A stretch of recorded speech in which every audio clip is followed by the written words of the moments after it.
Hello students, in the last session we have discussed method overloading in Java.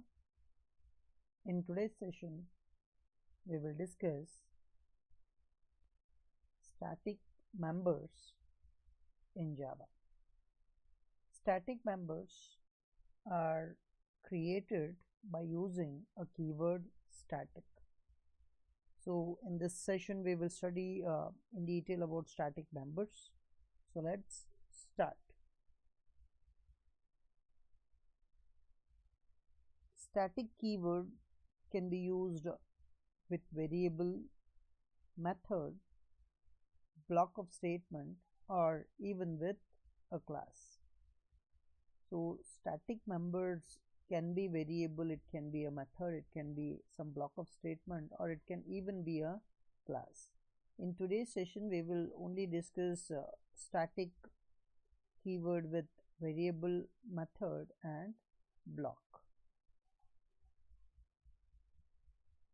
Static keyword, it is used to create class variables and class methods. So class variables and class method generally means the variables and methods which belongs to class.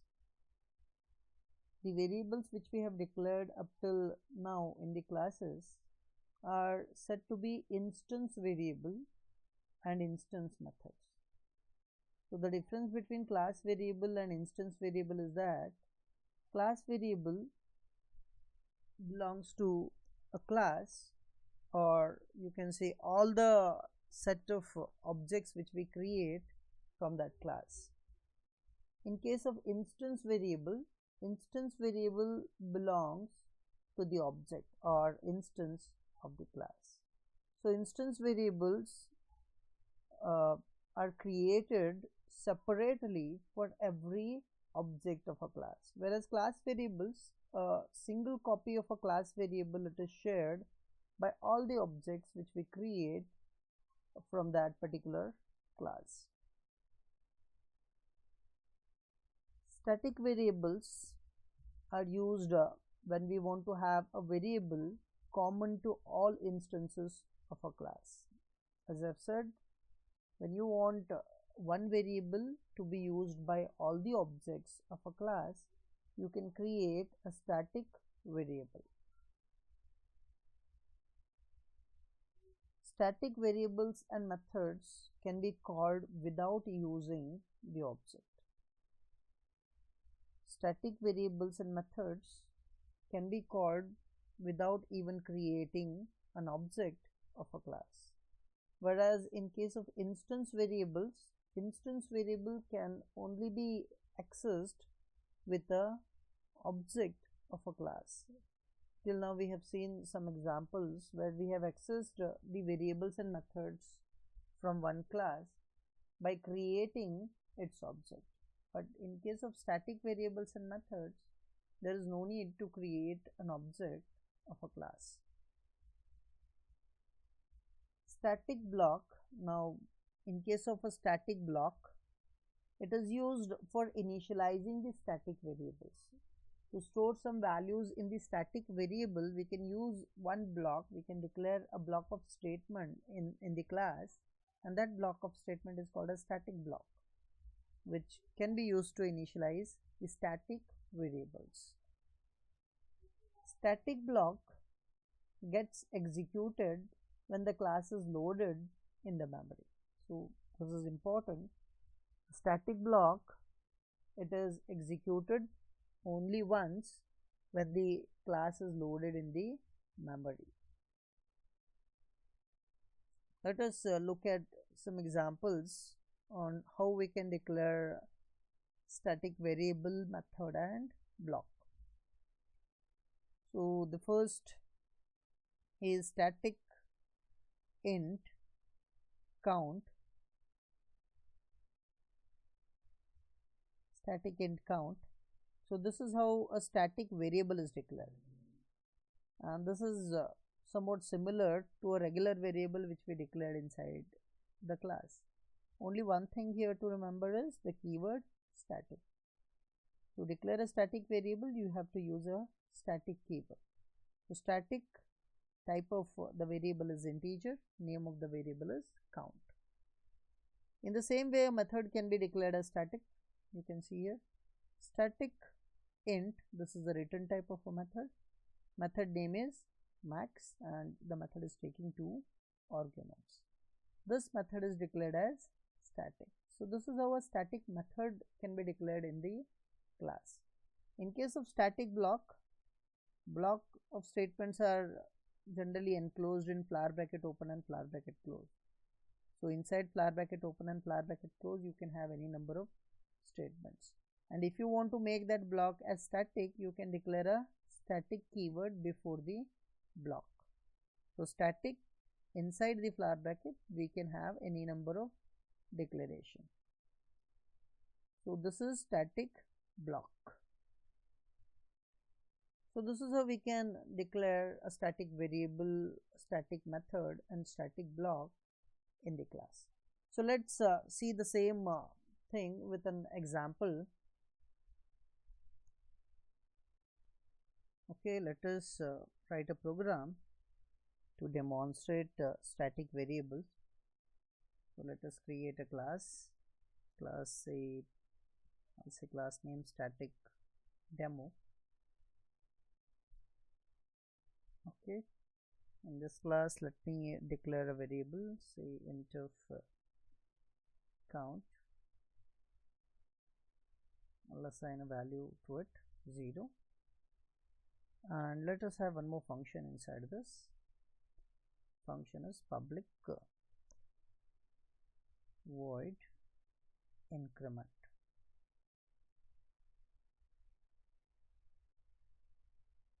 Okay, from inside this function, let us just increment the count by 1. So we will say count plus plus.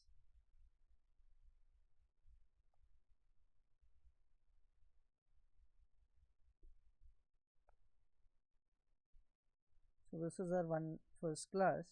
We will declare one more class. Say I'll say main class. So this is a main class which contains the main method. So let's say public static void main string of args. Okay, this is our main method. So inside the main method, let us first create the object of static demo.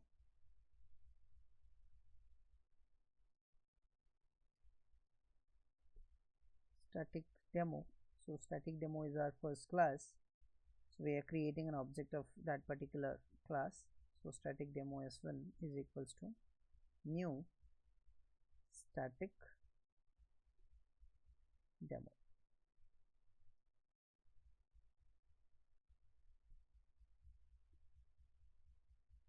Okay, let us close the class. Now this is a simple program. In this program, actually I haven't used any static variables. I just wanted to demonstrate both the types of variable. The variable which we have declared in this particular program is int of count. This is set to be an instance variable. So let me first show you the difference between instance and the static variable. Let me save the program, and okay, I'll add some more statements to it. Static demo s2, we are creating two objects here.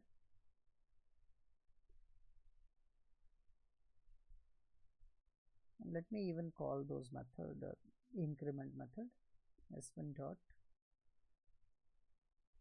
increment, then s2 dot increment. Then let us print the value by using system.out.println.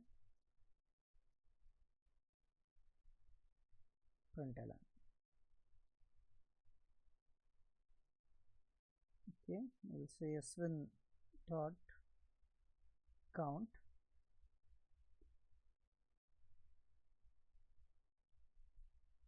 and let me use the same statement. S2 dot count. We are printing the value of count variable. Okay, let us save the program.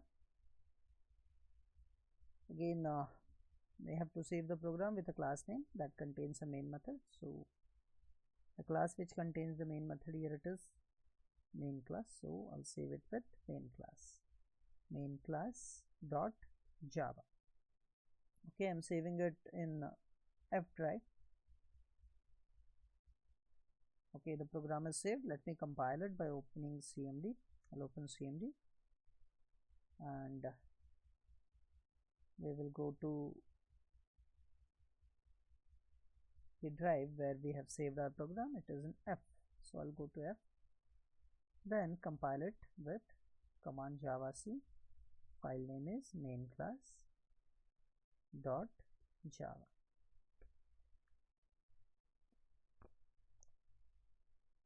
Okay, the program is compiled without any errors. Let us execute it. Okay, if you look at the output here, it is printing 1, 1. When we print count 1, s1 dot count, it is printing 1. When we say s2 dot count, it is printing 1. And that simply means both s1 and s2 has its own copy of count variable. The count which we have declared here, it is instance variable, and instance variables are always associated with the object. That simply means objects have their own copy of instance variable. So let me show you this with a diagram. This is important, and mainly the static variables are used for this particular reason, the memory management. So that static variable saves lot of space when we create objects, because a single variable common to all the objects is created when we use static variables. But when we declare instance variable, multiple copies of the variables are created for different objects. So let me show you this with a diagram.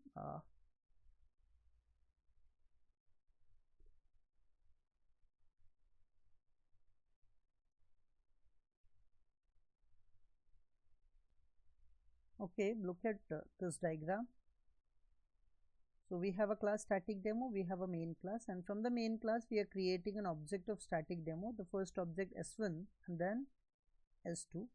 When we create the objects, some memory is allocated to both the objects. You can see in this diagram. So memory is allocated for object s1 and memory is allocated for object s2. Now both object s1 and s2 has its own copy of the instance variable. The instance variable here, it is count. So it has its own set of count. Both of them are having a separate count variable. That is the reason instance variables are associated with object. So every object has its own set of the instance variable. Same way in case of the methods as well. So if the method is instance method, the objects will have its own set of methods as well. And when we say s1 dot increment, this will call the method increment from the object s1, and it will increment what we have in the increment method. You can see it here, we have count plus plus. So it will increment the value which is there in the count. Initial value of count we can see here, it is 0. So when we call s1 dot increment, it will increment the value of count variable which is there in s1. So after calling increment, s1's count will have value that is 1. Then we have called here, we have said s2 dot increment. When we say s2 dot increment, again s2's increment is executed, and what code we have? We have the same code, that is count plus plus. But when we say count plus plus, it will increment the count variable of s2, not s1. So even s2 initial value it was 0, and when we say increment, it will increment by 1. So the value is 1. And that is the reason when we say s1 dot count, when we print s1 dot count and s2 dot count, the result it was printing as 1, 1. because both S1's count variable is having value 1 and S2's count variable is having value 1. So instance variable are associated with objects and separate copy of those variables are created. But for, let's say, we want a single copy to be used by all the objects of a class. We don't want a separate copy for S1 and separate copy for S2. What we can do in that case? We can declare the variable as static. When we declare a variable as static, that belongs to entire class, or you can say that belongs to all the objects which we create from a class. Okay, let's declare the count as static now. I'll say static int count is equals to 0. I'll save it. Now once again we will execute the program and we will examine the output.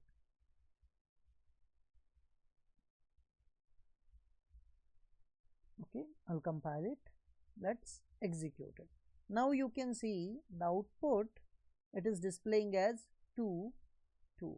Earlier it was 1, 1, but now it is 2, 2. Why it is displaying 2, 2? Let's see this with the diagram itself. Okay.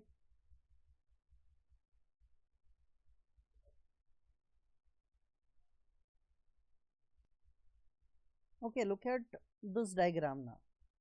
This is earlier case when count was not static, but when we made a count as static, you can see S1 is now having only a method increment. Object S2 is also having increment method. There is one more variable which is associated with both of the object, that is S1 and S2, and that is count. But both of them are sharing it now. As the count is declared as static, both of them do not have a separate copy of count. They are sharing a single copy of count. So this is how a memory is allocated when you declare a variable as static. Okay, after creating the object, when I say s1.increment, let us say I am calling the increment method s1.increment. So when I say s1.increment, it will call the increment method, and when it call the increment method, we are incrementing the count plus plus. Initial value was 0, so we are incrementing it. So when we say s1.increment count plus plus, we have single copy of count now, so it will increment this count and it will make it as 1. Then we are again calling the increment now by using s2.increment. s2.increment, even s2 is not having its own count variable, it is sharing the same. So last value of count was 1, when we increment it, it will become 2.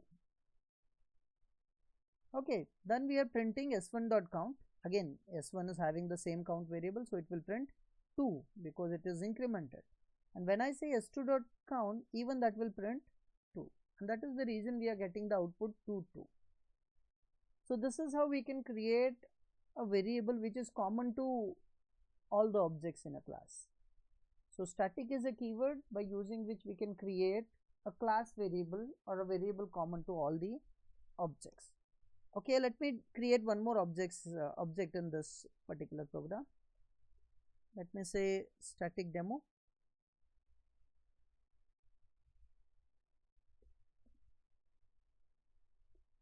S3 is equals to new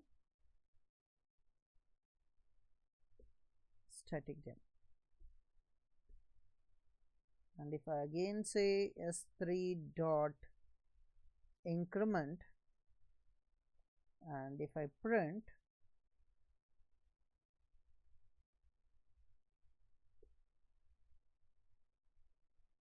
S3, what it will print?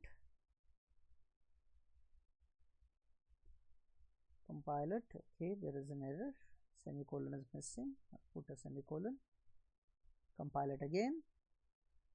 Okay, let us execute. Now you can see it is printing 333, because all of the three objects are sharing the same variable count, and when I say s1 dot increment, the same count is incremented, s2 dot increment will increment the same variable, even s3 will increment the same variable. So 3 times we are incrementing it, and that is the reason we are getting the result as 3.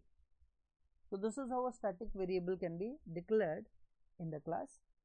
In the same way, we can create a method as static. So I'll say even this method increment can be declared as static. So I can say public static void public static void increment. So when I declare a method as static, so while allocating a memory, even a method here, we have a separate method, but there will be a single increment method which is shared by all the objects. So there will not be a separate method for s1 and s2 and s3. It will be a single method shared by all the objects. So this is how we can declare a static method, that is increment. Okay, let me again execute this program.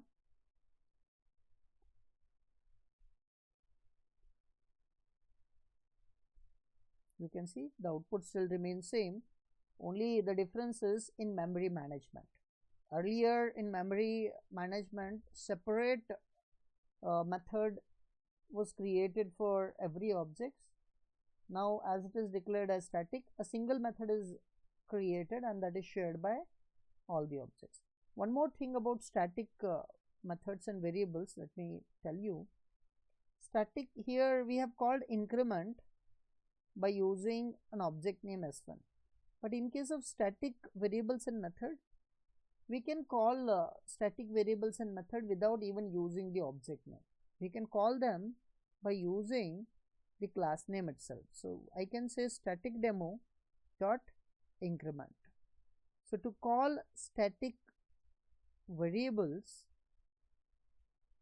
there is no need to create an object of a class. You can call static method only by using the class name. So let me again execute this.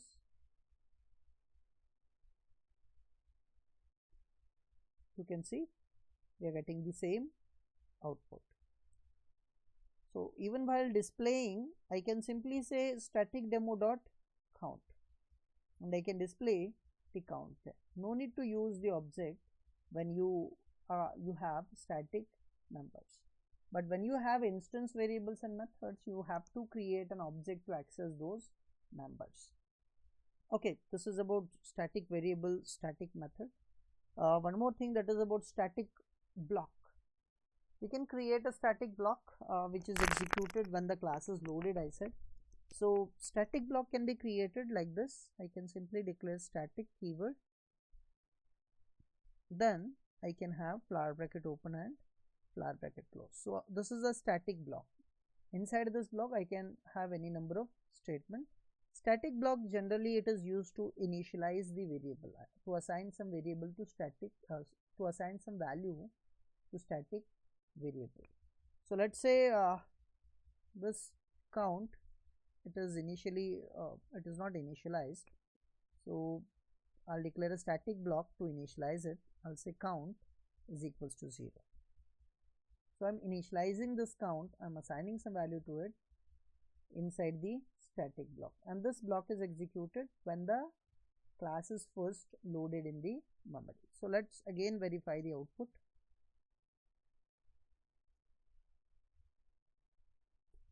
Okay, again we are getting the same value because we have initialized count with 0.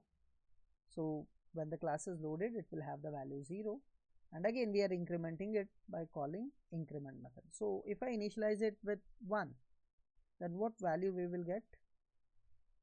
When we execute, we will get the value 444. Okay, let me show you even here. I'll just remove the other two print statement. I'll have only one. Now instead of using the object here, I'll simply call the count variable by using a class name. static demo dot count, and I'll just remove the objects from here. Let us see.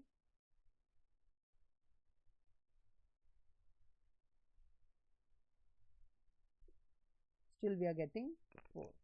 To access static variables and static methods, there is no need of object. You don't have to create any object to access static variables and methods. Static variables and methods can be directly accessed by using class name. You can see we have used static demo, the class name, to access static method, and to access static variable also we have used class name. But if you are having instance variables, the variables and methods which are not static, then you need to create an object compulsorily. Okay, this is about static variable, static method and static block in Java. So that's it for today's session. We will stop here. Thank you.